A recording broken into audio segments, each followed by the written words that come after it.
బెల్లుగూడలో bumper offer 3,75,00,000 G+2 4 BHK villa కొనండి.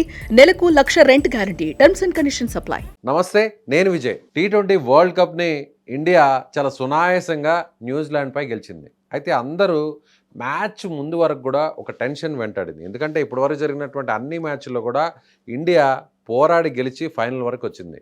కానీ అందరికీ అనేక రకాల అనుమానాలు ఉన్న ఒక జ్యోతిష్య శాస్త్ర నిపుణులు మాత్రం చాలా పక్కాగా చెప్పారు. ఎందుకంటే భారీ స్కోర్ను కొడతారు, అందులో అభిషేక్ శర్మ తిరిగి ఫామ్లోకి వస్తాడు, అలాగే బుమ్రా దాదాపు 4 వికెట్లు సాధిస్తాడని ఈయన మ్యాచ్కు ముందే చాలా స్పష్టంగా ప్రిడిక్షన్ ఇచ్చారు.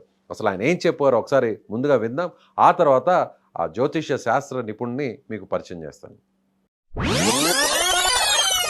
ఎన్ని రన్స్ కొట్టే ఛాన్స్ ఉందంటారు? మొన్న కొట్టిన దాని మీద ఒక 10 శతాబ్దానికి ఒక్కసారే పుట్టేటటువంటి Bumrah Bumrah more than 4 wickets తీస్తాడు. భారతదేశం మనం ఎలాగైనా సరే మనం కప్పు కొట్టుకొచ్చేయడం ఖాయం. బుమ్రా మీదే మొత్తం మ్యాచ్ అంతా కూడా ఉంది.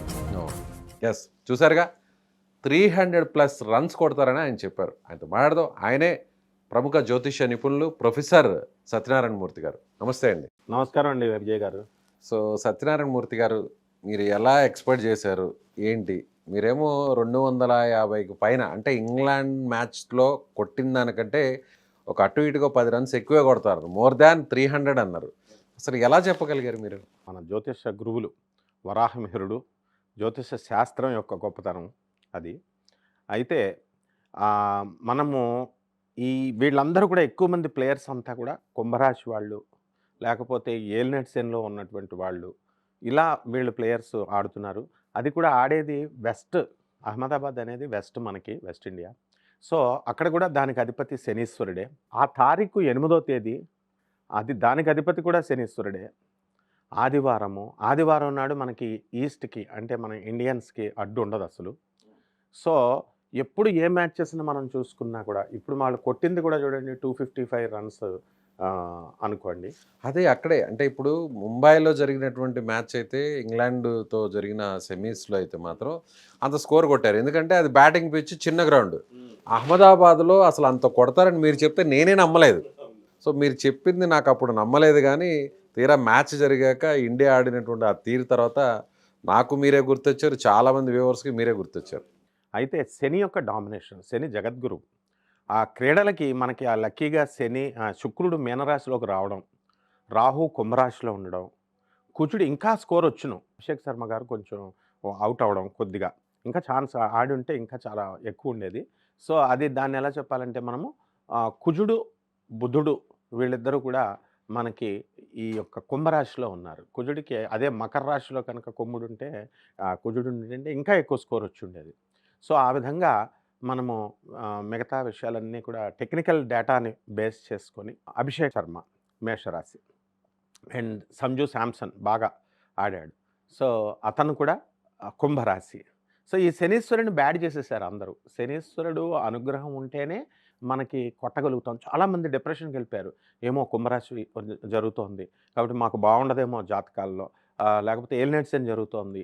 ఇలా ఆ శనీశ్వరుడి మీద ఉన్నటువంటి అపోహ పోవడం కోసమే ఈ యొక్క భారత జట్టు మరి విజృంభించింది అని మనం చెప్పాలి. ప్రపంచ కప్పుని శనీశ్వరుడు, అందువల్ల గుజరాత్ కూడా శనికి, అది అహ్మదాబాద్ క్లియర్గా వెస్ట్ పార్ట్ ఆఫ్ ఇండియా. శనీశ్వరుడు యొక్క అనుగ్రహంతో, జగద్గురు అయినటువంటి ఆ శని అనుగ్రహంతోనే మన భారత జట్టుకి ఇది సాధ్యమైందండి. సో మీరు ఒక మాట అన్నారు, 250+10 అన్నారు, అంటే 260 అన్నారు.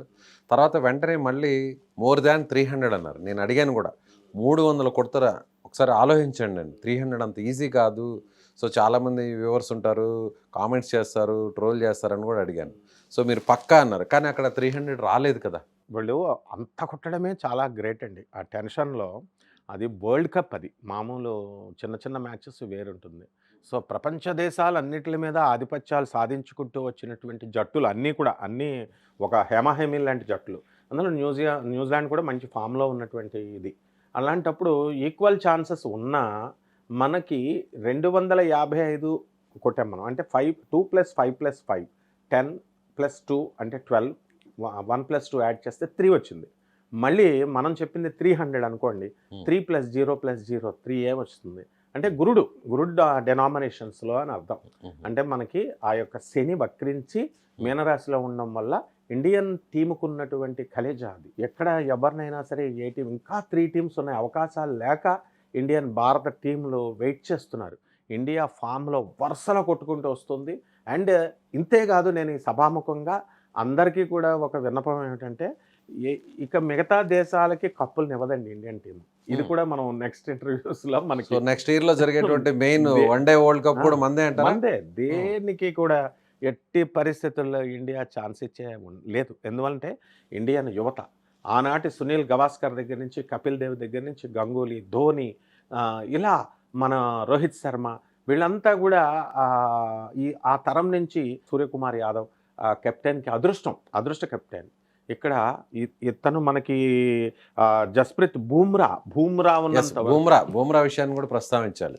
సో మీరు అన్నారు బూమ్రా అనేది జనరేషన్ బౌలరు, సో ఎన్ని వికెట్లు తీస్తాడు బూమ్రా కానీ రాణిస్తే ఖచ్చితంగా మందే విజయం అన్నారు. ఎన్ని వికెట్లు అంటే 4 వికెట్లు అని మీరు చాలా స్పష్టంగా చెప్పారు. సో T20లో 4 ఓవర్స్ వేస్తారు, ఆ 4 ఓవర్స్లో 4 వికెట్స్ తీయడం అనేది చాలా అరుదు. సో ఫస్ట్ టైం 4 వికెట్స్ తీశాడు బూమ్రా. తరానికి ఒక్కళ్ళు పుడతాడు ఇటువంటి వాడని. అందువలన బూమ్రా ఒక మంత్రగాడు. ధూమావతిలాగా బూమ్రా ఉన్నంత వరకు భారతదేశానికి అడ్డు లేదు. ఇప్పుడే కాదు, ఏ మ్యాచ్లో అయినా సరే. అది రాహువు. ఆ రాహువు మనకి 4 నెంబరు. అందువలన ఆ రాహు మన కుంభరాశిలో ఉండడము, ధనుస్సు రాశి వారికి అందరికీ కూడా ఈ యొక్క రాహువు తృతీయ స్థితిగతుడై ఆయన చాలా లాభాలను చేస్తాడు ధనుస్సు రాశి వారికి. అందుకే భారతదేశం కూడా భాక్షరం రాహు క్రీడాకారుడు, క్రీడల్ని ఎంకరేజ్ చేస్తాడు. కాబట్టి భారతదేశం గెలుస్తుంది. ఈ మ్యాచ్ ఒక మ్యాజిక్ అని చెప్పాలి, ఒక లాజిక్ అని చెప్పాలి. అండ్ కష్టపడితే వస్తుందని చాలామంది అనుకుంటారండి. న్యూజిలాండ్ కూడా పాపం హార్డ్ వర్క్ చేసింది, కష్టపడితే వచ్చేది కాదు. లక్, ఫార్చ్యూన్, డెస్టినీ కూడా ఉంటుంది. సో అదే జ్యోతిష శాస్త్రంలో ఉన్నటువంటి గొప్పతనం అనమాట. 4 వికెట్స్ మీరు అన్నట్టుగానే 4 వికెట్స్ హాల్ కూడా సాధించాడు బూమ్రా. మరొక విషయం, అభిషేక్ శర్మ అసలు మ్యాచ్లో ఆడుతాడా లేదా అన్న డౌట్ అందరికీ కొనసాగింది. ఎందుకంటే వరుసగా ఫెయిల్యూర్ అవుతున్నాడు. ఒకే ఒక మ్యాచ్ ఆడాడు జింబాబ్వేతో, ఆ తర్వాత ఏ మ్యాచ్లో కూడా ఆడలేదు, వరుసగా 3 సార్లు డక్అవుట్. మీరు మాత్రం ఖచ్చితంగా అభిషేక్ శర్మ ఆడుతాడని చెప్పారు, అందులో కూడా ఫామ్లోకి వస్తాడని కూడా చెప్పారు. సో అది ఎలా సాధ్యమైంది? కోచ్ ఎవరండి? గౌతమ్ గంభీర్. ఆయన గా గీ శతభిష నక్షత్రం రాహుకు సంబంధించిన వాడు. ఆయన ఎలా వదులుకుంటాడు? మేషరాశి మనవాడు అభిషేక్ శర్మ మేషరాశికి చెందినటువంటి వాడు. సో లాభంలో గౌతమ్ గంభీర్ ఖచ్చితంగా అతను సెలెక్ట్ చేసుకుంటాడు. అందువల్లనే మనకి ఆ యొక్క అతను ఫామ్లోకి రావడము అనేటటువంటిది ఏలినాటి శని. కాబట్టి ఏలినాటి శనిలో జరుగుతున్నటువంటి మేషరాశి వారికి మరి ఈ యొక్క శుక్రుడు విపరీతమైన బలంతో 12వ స్థానంలోకి మీనరాశిలోకి వచ్చేసాడు, ఉచ్చ స్థితిలో ఉన్నాడు. కాబట్టి ఖచ్చితంగా అతను ఫామ్లోకి రాగలుగుతాడని మనం అంచనా వేయగలిగాం. సో మన ఋషులు ఇచ్చినటువంటి ఈ ఆర్ష సంస్కృతి, ప్రాచీన జ్యోతిష శాస్త్రానికి తోడుగా మోడర్న్ ఫిజిక్స్ని కూడా జత చేశాం. ఇప్పుడు ఆ గ్రహాల యొక్క స్పీడ్, ఆ రోజున మీకు విచిత్రం ఏంటంటే అమృత గడియల్లో మ్యాచ్ జరిగింది. అదే చూడండి, నేను అన్న టాస్ వస్తే వాళ్ళు బౌలింగ్ కోరుకోవడమే వాళ్ళు చేసిన మిస్టేక్. ఇండియన్స్కి ఎప్పుడూ కూడా ఫస్ట్ బ్యాటింగ్ ఇవ్వకూడదు, చెలరేగిపోతారు. ఇండియన్ బ్యాటింగ్లో వెరీ వెరీ స్ట్రాంగ్. కాబట్టి వాళ్ళ గొయ్య వాళ్ళే తవ్వుకున్నట్టుగా వాళ్ళు ఏం చేశారంటే బౌలింగ్కి ఇచ్చుకున్నారు. అండ్ ఫీల్డింగ్లో కూడా వాళ్ళు చాలా స్ట్రాంగ్ అయినప్పటికీ కూడా మనకి ఈ యొక్క ఇండియన్ టాస్ కనుక బ్యాటింగ్ కనుక బ్యాటింగ్ ఫస్ట్ వస్తుంది, వచ్చినట్లయితే విజయం మంది అని చెప్పగలిగాం. సో ఈ యొక్క శుక్రగ్రహం కానీ ఆ రోజు ఉన్నటువంటి అమృత గడియలు 6:52 నుంచి స్టార్ట్ అయింది, 7 గంటల నుంచి 8:30 వరకు. సో ముహూర్త బలం కూడా బ్రహ్మాండంగా ఉంది. అభిజిత్ లగ్నం అనేది ముందొచ్చినా అప్పటికి ఈ యొక్క అమృత గడియల్లో మన వాళ్ళకి ఛాన్స్ వాళ్ళే ఇచ్చేసారు. అందువలన ఇవన్నీ క్రోడీకరించుకున్న తర్వాత మోడర్న్ సైన్స్ యొక్క సహాయంతో వెలాసిటీస్ ఆఫ్ ద ప్లానెట్స్ ఆ రోజు ఉన్నటువంటివి ఇవన్నీ మనం పరిగణలోకి తీసుకొని చిన్న కృషిగా మనం ప్రేక్షకులకు, మన ఇండియన్ క్రికెట్ లవర్స్కి మనం చెప్పగలిగామండి. రైట్ అండి, థ్యాంక్ యూ సో మచ్. నమస్తే. సో చూసారుగా, సత్యనారాయణ మూర్తి గారు చాలా కాన్ఫిడెంట్గా చెప్పారు. సో మ్యాచ్కు ముందు కూడా ఇదే కాన్ఫిడెంట్గా చెప్పారు. ఆయన చెప్పినట్టుగా ఆల్మోస్ట్ జరిగింది.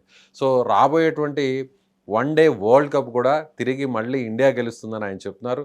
సో అప్పుడు చూద్దాం నిజంగానే సత్యనారాయణ మూర్తి గారు చెప్పింది నిజమవుతుందా లేదా కూడా.